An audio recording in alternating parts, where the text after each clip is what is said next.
नमस्कार साथियों। गुरु जम्बेश्वर भगवान की असीम अनुकंपा से यह उम्मीद करता हूँ कि आप सभी अपने घरों में कुशल मंगल और स्वस्थ होंगे। जैसा कि हम रोजाना जो जामानी साहित्य है, जामानी साहित्य के ऊपर कुछ न कुछ जो एक चर्चा,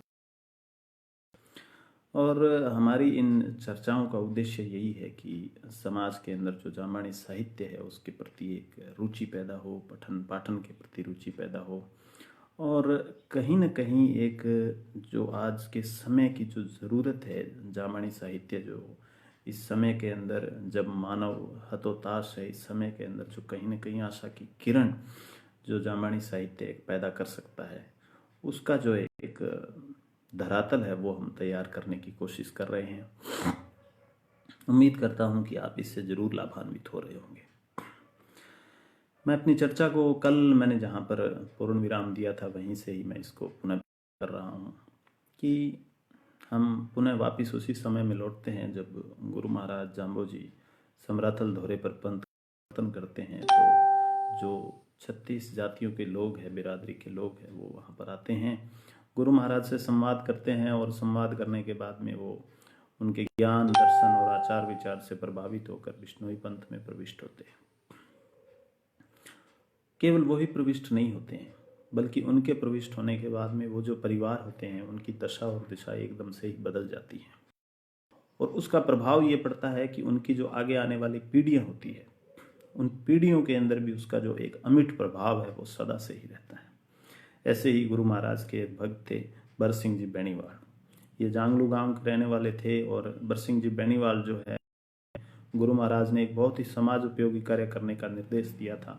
बरसिंह जी बेनीवाल ने जांगलू गांव से 5 या 7 किलोमीटर आगे चलने के उपरांत जंगल के अंदर उन्होंने एक नाडी अर्थात एक तालाब खुदवाया।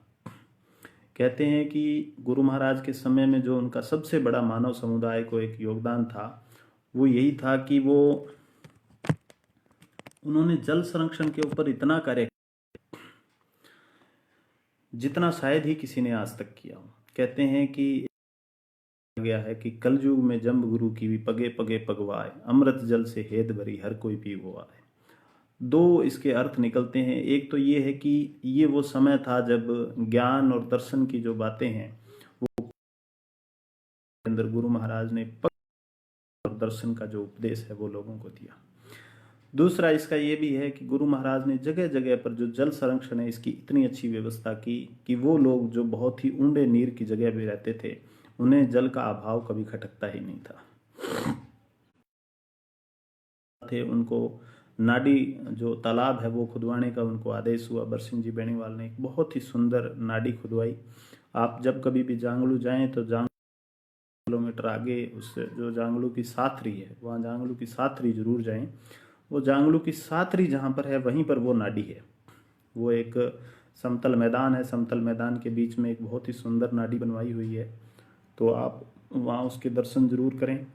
और जो एक इस प्रकार की एक समृद्ध परंपरा थी उसको भी देखें आप कि किस प्रकार से जो हमारी साथरी है उस साथरी से कहीं ना कहीं आगे चलकर एक ऐसी जगह भी वो विकसित करते थे जहाँ पर ध्यान और जो चिंतन है या जो योग है वो किया जा सके। तो ऐसी ही जो हमारी जो साथरी है, साथरी के पास में जो तालाब बना हुआ है और उस तालाब का निर्माण जो है बरसिंह जी बेनीवाल ने करवाया था। बरसिंह जी बेनीवाल की जो वंश परंपरा है उसी वंश परंपरा में आगे चलकर बरसिंह जी जाति से बेनीवाल थे, लेकिन जैसे मैंने आपको कल बताया था गुरु महाराज ने उनको थापन नियुक्त किया था। वे जो तत्कालीन समाज के अंदर जो हवन चलूपाल का जो कार्यक्रम था वो संपन्न किया करते थे। तो उन्हीं की वंश परंपरा में आगे चलकर सेणु जी थापन भी हुए। सेणु जी थापन वही थे जिनको जब एक बार मुकाम मंदिर के अंदर उत्तराधिकार को लेकर संघर्ष हुए थे और व्यवस्था बिखर गई थी, तो उस समय में जो साधु संत समाज था उन्होंने सेणु जी से ही निवेदन किया था और उन्होंने मुकाम का जो अधूरा मंदिर था उसको निर्माण कार्य पूरा करवाने में उन्होंने अपना योगदान दिया था। बाद में उसी वंश परंपरा में आगे चलकर सुल्तान जी बेनीवाल हुए, और सुल्तान जी बेनीवाल की जो संतान हुए वो परमानंद जी बेनीवाल हुए। परमानंद जी बेनीवाल जामानी साहित्य का मेरुदंड है, क्योंकि परमानंद जी बेनीवाल का जो लिखित पोथा है उस पोथे से ही जो जामानी साहित्य है उसका आमूल चूल जो एक पता लगता है वो हमें परमानंद जी बेनीवाल के पोथे से ही पता चलता है। परमानंद जी बेनीवाल है वो अल्पायु के अंदर ही साधु दीक्षित हो गए थे और साथ में कार्य कर रहे थे, तो निश्चित रूप से जो भ्रमण था वो बहुत व्यापक था। उन्होंने समाज में जो वाड़ के अनेक क्षेत्रों में उनका भ्रमण रहा और इस भ्रमण के दौरान उन्होंने समाज की जो एक महत्वपूर्ण जो एक कड़ी थी उसको पकड़ा। उन्हें इस बात का आभास हुआ कि वीलो जी ने जो लेखन और संपादन कार्य जो प्रारंभ करवाया था उसके उपरांत एक जो शून्यता थी वो शून्यता आ चुकी थी, क्योंकि विक्रमी संवत 1750 या 60 के लगभग उनका जब जन्म हम मानते हैं, तो उस समय तकरीबन 100 तो वो एक जो समय था वो एक समय ऐसा था कि जिसके अंदर साहित्य का जो लेख पैदा हो गई थी।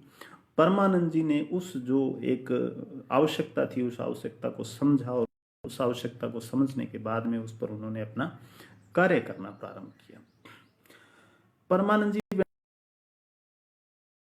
जो भी साहित्य उपलब्ध था उस सभी साहित्य को उन्होंने संगठित किया, एकत्रित किया। ये उस समय में एक बहुत ही कठिन कार्य हुआ करता था क्योंकि आवागमन के साधन नहीं होते थे। तो ऐसे समय के अंदर मंदिर मंदिर सात्रियां घूमे और उन्होंने सात्रियों और धामों में घूमकर उनसे पहले का जो भी लिपिबद्ध साहित्य था उस लिपिबद्ध साहित्य को उन्होंने एकत्रित किया, जाना, उसको समझा और उसको सीखा। कुछ उन्होंने उस समय के जो तत्कालीन साधु संत थे उनसे उन्होंने वार्ताएं की, बुजुर्गों से वार्ताएं की। धीरे धीरे उनके सामने जो पूरा एक भरपूर जो एक जामानी साहित्य का जो एक खाका है वो उनके सामने तैयार हो चुका था। इसके बाद में वो उन्होंने जो लेखन कार्य है वो उन्होंने शुरू किया। लाल माहेश्वरी ने जो उनका गुरु है उनके गुरु मुकनो जी को माना और बाद में मुकनो जी के बाद में उनको रासो जी के खोड़े जाना बताया है। लेकिन जो ब्रजेंद्र कुमार जिन्होंने परमानंद जी बेनीवाल की जो वाणी है उस वाणी के ऊपर उन्होंने टीका संपादित की, उसका उन्होंने अर्थ किया, अनुवाद किया, उन्होंने ऐसा नहीं माना है। उन्हें उनका रासो जी का ही गुरु रासो जी को, खैर ये एक साहित्यिक प्रश्न है लेकिन हम उनके योगदान पर चर्चा करते हैं। परमानंद जी बेनीवाल अपने पिताजी सुल्तान जी बेनीवाल के साथ में बाद में थे और बाद में उन्होंने रासीसर गांव में रहकर ही जो ग्रंथ है इस महान ग्रंथ की उन्होंने रचना की थी। आज जामानी साहित्य के जितने भी साहित्यकार हैं उन साहित्यकारों को जब भी किसी बात का उन्हें पता लगाना होता है तो वे उसका सबसे पहले जो उसका मूल है वो मूल पता लगाने के लिए परमानंद जी बेनीवाल के पोथे की तरफ ही अगर उन्हें वहां भी अगर वो बात नहीं मिलती है तो फिर वो जमसार की तरफ संत साबराम जी राड़ का जो साहित्य लिखा हुआ है फिर उसकी तरफ देखते हैं। तो इससे हमें ये इस बात का परमानंद जी बेनीवाल का कितना बड़ा समाज के साहित्य में एक योगदान है। ये जो इस साहित्य के सृजन की रोचकता है ये यहीं पर समाप्त नहीं होती है बल्कि यहां से तो शुरू होती है। परमानंद जी बेनीवाल अपने जीवन काल के अंदर करते हैं, वे तीनों पोथे इसलिए सृजन कर रहे हैं क्योंकि एक तो इस बात का ये भी कारण हो कि समय के साथ में या उस समय जो एक मुस्लिम धर्म का जो प्रभाव था उसकी वजह से अगर कहीं कभी किसी पोथे के ऊपर एक खतरा उत्पन्न हो गया तो निश्चित रूप से जो दूसरा पोथा होगा वो समाज के काम आ जाएगा।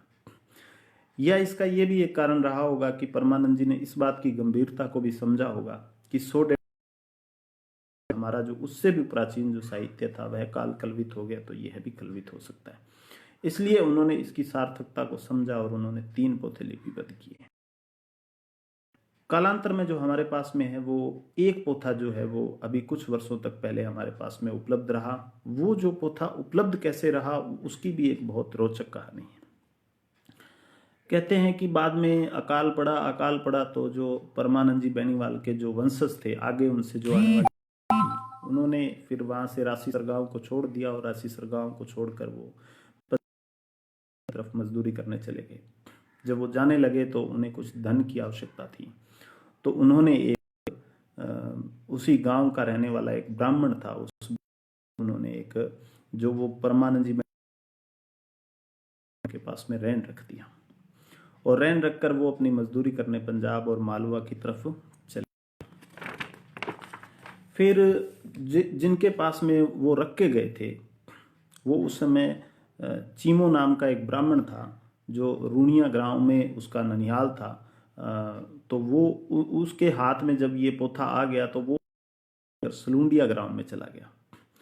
सलूंडिया ग्राम जहाँ पर वह संत बन के रहता था, ब्राह्मण जो है वो वहाँ पर भागवत का पाठ करता था, वहाँ उसने एक दिन इस पोथे का जो है वो वाचन किया।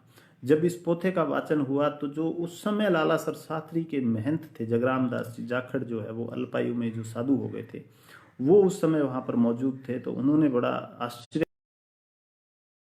संप्रदाय का है। कालांतर में 80 रुपए देकर उन ब्राह्मण से इस जो पोथे को खरीदा और बाद में ये जो पोथा है ये लालासर शास्त्री की संपत्ति बन गया। उसके बाद में जब जी माहेश्वरी ने जब अपना शोध कार्य प्रारंभ किया तब उन्हें इस पोथे के बारे में ज्ञात हुआ। यह पोथा वो इस बात को समझ जो जामानी साहित्य उसका मेरुदंड है, इसलिए उन्होंने तत्कालीन जो लालासर शास्त्री के अमरावास के जो महंत थे राम नारायण जी, उनसे इस पोथे को उन्होंने ग्रहण किया। एक बहुत एक लंबा समय इस प्रकार का चला कि जिस समय के अंदर साहित्य है वो साहित्य धीरे धीरे अखिल भारतीय बिश्नोई महासभा के पास पहुंचा और आज किन्हीं भी कारणों से, उन कारणों को गुरु जम्बेश्वर भगवान जानते हैं, वो पोथा हमारे पास में भौतिक रूप से उपलब्ध नहीं है। यह एक विसंगति है, यह एक दुर्भाग्य है। यदि वो हमारे पास उपलब्ध हो जाए तो यह जामानी साहित्य के लिए एक बहुत बड़ा अमूल्य योगदान होगा। तो हम चर्चा कर रहे थे परमानंद जी बेनीवाल के योगदान की। उन्होंने उस समय तक जो भी लिखा, जो भी देखा, उन्होंने उस सब को जानकर उन्होंने अपने पोथे को लिपिबद्ध किया था। उन्होंने स्वयं लिखा था कि दीठा वाचा मैं लिखा शास्त्र माथा, कि जो मैंने देखा, जो मैंने बातें की, उनसे जो मैंने लिखा वो, और मैंने सिर्फ वही लिखा जो उस समय के शास्त्रों में था, अर्थात जो उस समय के साहित्य। ज्ञाता कोई वांच के दोष न देयो मोय। कल को कोई ज्ञाता व्यक्ति जो इस साहित्य का बहुत बड़ा ज्ञाता हो वो इसे पढ़कर मुझे कोई दोष मत देना। मैं तो मांड्या मोह कर पुस्तक देख विचार। मैंने तो बहुत ही मोह करके और गुरु महाराज के प्रति जो मेरा स्नेह है उस स्नेह को रखकर मैंने इस पुस्तक को देख विचार करके लिखा है। शब्दा अर्थ अनंत है जाने सिरजनहार हैं, उनके जो अर्थ है वो तो अनंत है और उनको केवल सिरजनहार अर्थात स्वयं भगवान विष्णु, स्वयं गुरु जम्बेश्वर भगवान ही उनका अर्थ जानते हैं। कच्चा सब संसार है सच्चा सबद तत्सार, अर्थात ये जो है और सत्य है। परमानंद सुपरम गुरु राखो हेत प्यार, अर्थात परमानंद जी अंत में ये विनती करते हैं कि हे गुरु महाराज, आपने मुझ पर अब तक जैसा स्नेह रखा है वैसा ही स्नेह आप मेरे ऊपर सदा रखो। ये है परमानंद जी बेनीवाल का साहित्यिक योगदान। बाद में जब जामानी साहित्य अकादमी की आदमी ने और जामानी साहित्य अकादमी के अध्यक्ष आचार्य स्वामी कृष्ण की मांग को समझा और उन्हें यह लगा कि यह जो पोथो ग्रंथ ज्ञान है इसे संपादित करना चाहिए और इसको लिपिबद्ध करके समाज के सामने प्रस्तुत करना चाहिए।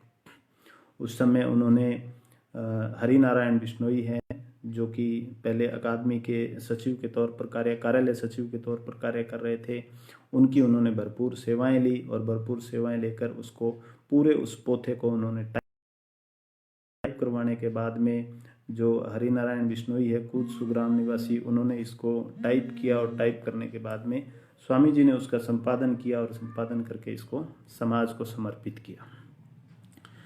तो वह जो एक पुस्तक है पोथो ग्रंथ ज्ञान के नाम से, वह एक काफ़ी बड़ी पुस्तक और वो समाज के पठन और पाठन के लिए जामानी साहित्य अकादमी ने समाज को समर्पित की। उसके लिए यह पूरा समाज और अकादमी जो है वो स्वामी कृष्णानंद जी और हरि नारायण जी का कृतज्ञता और आभार व्यक्त करती है। लेकिन जो ये ज़रूरत है, ये ज़रूरत यहीं पर समाप्त नहीं होती है, बल्कि इसके बाद में जो परमानंद जी बेनीवाल का जो उनकी खुद की रचनाएं हैं, जो उनकी साखियां हैं, जो उनके छंद है, जो उनके हरजस है, उनका जो उनकी जो एक भरपूर जो विवेचना है वो अभी होनी बाकी थी। तो जामानी साहित्य अकादमी ने जगह जगह पर विश्वविद्यालयों में और जो जामवाणी संगोष्ठियाँ है वो जामवाणी संगोष्ठियाँ जब प्रारंभ की, तो जामवाणी संगोष्ठियाँ जब प्रारंभ हुई तो उसके बाद में अनेकों जो गैर बिश्नोई विद्वान थे वो जामवाणी साहित्य अकादमी के संपर्क में आए, और संपर्क में आने के बाद में जो उनकी एक रुचि थी वो रुचि स्वयं में भी उस साहित्य, उन विद्वानों ने भी यह इच्छा जताई कि वे भी जामवाणी साहित्य के अंदर कुछ कार्य करना चाहते हैं, जो संत कवि हैं उनकी जो वाणियाँ हैं उनकी टीका करना चाहते हैं, वे उनको जानना चाहते हैं कि उस समय के अंदर जब विकट समय था, उस विकट समय के अंदर गुरु महाराज के हजूरी भगत थे या जो उनके बाद में जो साधु संत हुए वो किस प्रकार से साहित्य का सृजन कर रहे थे, उस समय की मुख्य धारा थी वो क्या थी, उन्होंने किस प्रकार से जो भक्ति की धारा थी उसको प्रवाहित किया। तो ये जो सब एक आवश्यकता थी, उसका उसकी जो रोचकता है, उसकी जो रुचि है वो गैर बिश्नोई विद्वानों में भी उसी प्रकार है। तो उन्होंने भी इस लेखन कार्य को अपने हाथ में लिया, और लेखन कार्य को हाथ में लेने के बाद में जयपुर निवासी हैं श्रीमान ब्रजेंद्र कुमार जी सिंघल, जो 23 नवंबर 1956 को गंगापुर सिटी में जन्मे हैं। आपका मूल रूप से जिला सवाई माधोपुर राजस्थान है, और विशेष अध्ययन आपने राम स्नेही संत संप्रदाय है उसके ऊपर किया हुआ है। आपने अनेक वेदांत ग्रंथों और संत वाणियों का अध्ययन किया हुआ है। अब तक लगभग 76 पुस्तकें जो है वो प्रकाशित हो चुकी है। आप जामवाणी साहित्य अकादमी की संगोष्ठियों में पधारे, और पधारने के बाद में जो आपकी एक रुचि है वो रुचि स्वयं में बनी। बेनीवाल है, परमानंद जी बेनीवाल का जो एक साहित्यिक योगदान है, उनका जो जीवन परिचय है और उनकी जो वाणी है उस वाणी के ऊपर आपने टीका लिखने का एक महान कार्य किया। यह कार्य महान इसलिए बन जाता है क्योंकि डॉक्टर हीरालाल जी माहेश्वरी के बाद में गैर जो विद्वान है उनके द्वारा किया हुआ यह एक अमूल्य कार्य है। सर्वप्रथम एक गैर बिश्नोई विद्वान डॉक्टर हीरालाल माहेश्वरी के द्वारा जो जामवाणी साहित्य के ऊपर और दूसरा भाग के रूप में प्रकाशित किया गया। बिश्नोई समाज से अनेकों साहित्यकारों ने उसके ऊपर काम किया। डॉक्टर कृष्णलाल जी बिश्नोई ने किया, प्रोफेसर कृष्णाराम जी ने किया, डॉक्टर सुरेंद्र जी खीचड़ ने किया, अनेकों ऐसे जिनके मैं नाम नहीं, जो साहित्यिक धारा है इसको प्रवाहित किया। लेकिन इसके ऊपर कुमार जी सिंघल ने गैर जामवाणी जो विद्वान है उनके लिए भी इसका एक भरपूर रास्ता खोल दिया। ये केवल जो पुस्तक है ये केवल इस बात का विवरण नहीं देती है कि परमानंद जी ने क्या कहा, तो श्रीमान ब्रजेंद्र कुमार जी सिंघल ने डॉक्टर हीरालाल जी माहेश्वरी से कहीं आगे जाकर उन्होंने जो उनके समय का जो शोध हुआ था उस शोध को उन्होंने एक प्रकार से कई जगहों पर चुनौती भी दी है, कई जगहों पर उसका शोधन भी किया है। तो इन सब कार्य को देखकर वाकई यह लगता है कि श्रीमान ब्रजेंद्र कुमार जी सिंघल ने इस पुस्तक को लेखन में, इस पुस्तक की टीका में अपनी भरपूर मेहनत की है। जो कुछ तथ्य डॉक्टर हीरालाल जी माहेश्वरी ने उनके गुरु को लेकर या उनके जन्म संवत को लेकर अपने शोध ग्रंथ में प्रकट किए थे, उन तथ्यों से असहमति श्रीमान ब्रजेंद्र कुमार जी सिंघल ने जताई है, और उसके पक्ष में बहुत ही सुदृढ़ उन्होंने अपने तर्क भी प्रस्तुत किए हैं। तो निश्चित रूप से श्रीमान ब्रजेंद्र कुमार जी सिंघल ने जो यह एक रास्ता खोला है, और वर्तमान में जो सबसे बड़ी ज़रूरत है वो सबसे बड़ी ज़रूरत भी यही है कि जाम्बोजी केवल गुरु महाराज जो है वो केवल और केवल बिश्नोई समाज तक सीमित नहीं है। उनका जो विस्तार है वो विस्तार बहुत व्यापक होना चाहिए। वे हर उस मानव तक पहुंचने चाहिए जो मानव अध्यात्म में, दर्शन में और आचार व्यवहार में रुचि रखता हो। हर उस मानव की पहुंच होनी चाहिए, और वो पहुंच तभी हो सकती है जब हर जाति, हर वर्ग का जो व्यक्ति है वो जामवाणी साहित्य के अंदर रुचि ले, जामवाणी साहित्य को पढ़े और जामवाणी साहित्य के ऊपर अपना जो भी शोध कार्य है उसको संपादित करें। तो अकादमी ने यह पुस्तक प्रकाशित की। मेरा आप सभी से निवेदन है कि आप जो भी साहित्य प्रेमी है, समाज प्रेमी है, गुरु जम्बेश्वर भगवान का अनुरागी है और गुरु जम्बेश्वर भगवान का वह इस पुस्तक को जरूर पढ़े और इस बात को जाने कि हमारे जो पूर्वज हैं, हमारे जो साधु हैं, हमारे जो संत हैं, उन्होंने किन परिस्थितियों के अंदर, किन विकट परिस्थितियों के अंदर अपनी जो दैनिक अपने जीवन के जो भी कार्य थे वो भी किए, और उनके साथ साथ उन्होंने साहित्य का सृजन भी किया। और वो जो साहित्य सृजन था वो साहित्य सृजन ही हमारे पास आज जो भी कुछ है उसका मूलभूत आधार उस समय का साहित्य सृजन ही है। क्योंकि यदि वो संत उस समय बैठकर अपने उन झोंपड़ों का सृजन नहीं करते तो आज हमारे पास में किंवदंतियों के सिवाय शायद कुछ भी उपलब्ध नहीं होता। लेकिन हमारा यह सौभाग्य है कि आज हमारे पास जो भी उपलब्ध है वह साहित्य के रूप में और लिखित रूप में उपलब्ध है। तो निश्चित रूप से जो परमानंद जी बेनीवाल थे, उन्होंने अपनी जो वंश परंपरा है, अपनी जो काव्य परंपरा है, उस काव्य परंपरा को उन्होंने भरपूर जिया। गुरु जम्बेश्वर भगवान के प्रति जो उनका एक अथाह प्रेम है, अथाह जो उनकी श्रद्धा है, उस श्रद्धा को उन्होंने अपने केवल गुरु महाराज के प्रति प्रेम नहीं बल्कि उस समय का जो एक दर्शनगत व्यवहार था, जो उस समय की एक रुचि थी, उस रुचि के ऊपर भी उन्होंने बहुत कुछ लिखा। नीति के ऊपर उन्होंने बहुत कुछ लिखा।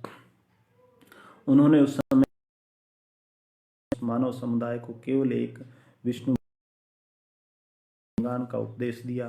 पाखंडों पर उन्होंने बहुत गहरी चोट की। जो उस समय का समाज मूर्ति उपासना में या किसी भी प्रकार की तंत्र मंत्र विद्याओं की इत्यादि की सेवा में लगा हुआ था, उस समाज को उन्होंने चेताया और समाज को उन्होंने एक सही रास्ते, जन जागृति भी वो लेकर आए, साहित्य रचना भी उन्होंने की और जो आने वाला समाज था उस समाज के लिए भी वो एक भरपूर योगदान देकर गए।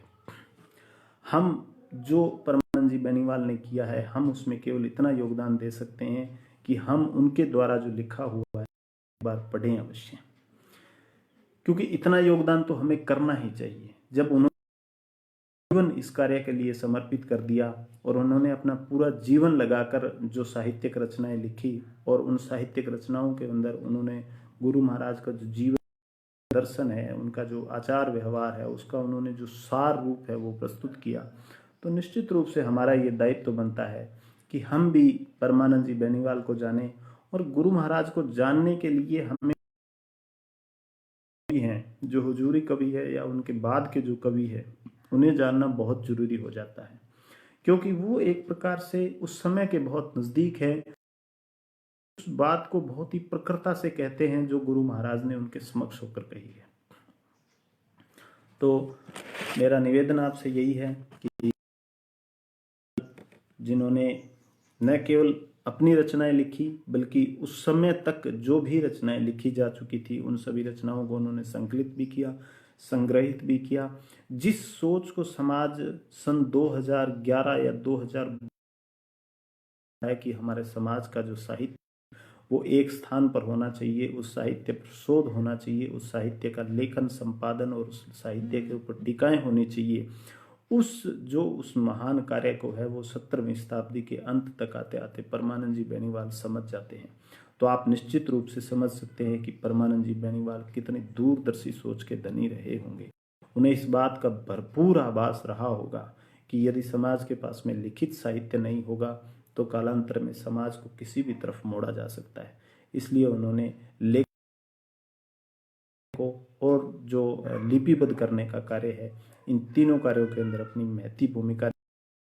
आप भी अपने इसी उत्तरदायित्व का आगे क्रम से निर्वहन करें। जो जामवाणी साहित्य लिखा गया है आप उसका पठन और पाठन करें। और जिस प्रकार से लॉकडाउन अभी जारी है, अपने घरों में रहें। अगले जो कुछ दिन वो कुछ और कठोर हो सकते हैं, आप उनकी कठोरता जो भी है उनका पालन करें। स्वस्थ रहें, सुखी रहें, स्वच्छ रहें। बहुत बहुत धन्यवाद।